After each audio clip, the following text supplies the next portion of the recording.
हम सभी जीवन में कभी न कभी ऐसी स्थिति में होते हैं जब हम ईश्वर से प्रार्थना करते हैं, किसी समस्या का हल, किसी दर्द से मुक्ति या किसी प्रियजन की सलामती की दुआ।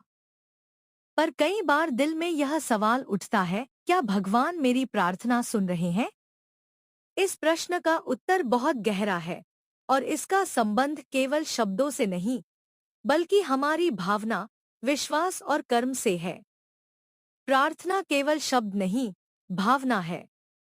ईश्वर केवल वह नहीं देखते कि आपने क्या कहा, बल्कि यह भी देखते हैं कि आपने वह बात किस भावना से कही। अगर आप दिल से, सच्चे मन से, पूर्ण विश्वास के साथ प्रार्थना करते हैं, तो वह अवश्य सुनी जाती है।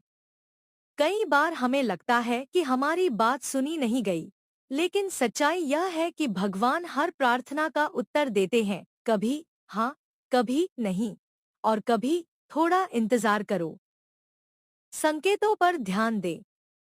कभी कभी ईश्वर सीधे जवाब नहीं देते, लेकिन जीवन में कुछ संकेत या घटनाएं ऐसी घटती हैं जो उनकी ओर से उत्तर होती हैं।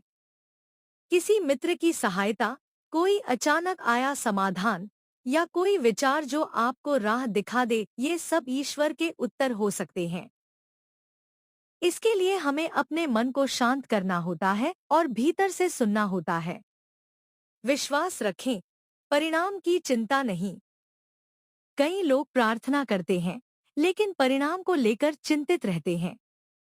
अगर प्रार्थना में विश्वास नहीं है, तो वह केवल औपचारिकता बनकर रह जाती है।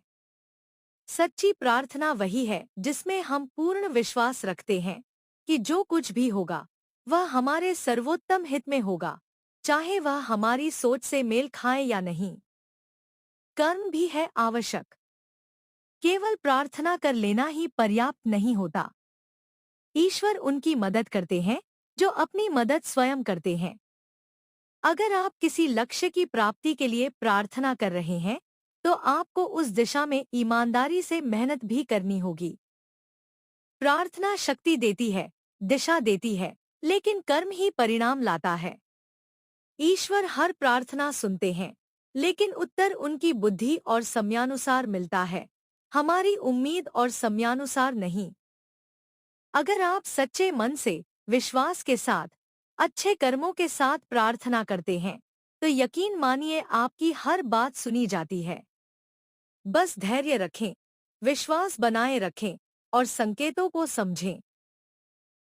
जब आप सच्चे मन से पुकारते हैं, तो पूरी सृष्टि आपकी आवाज ईश्वर तक पहुंचाने में लग जाती है। जानकारी अच्छी लगी तो चैनल को सब्सक्राइब करें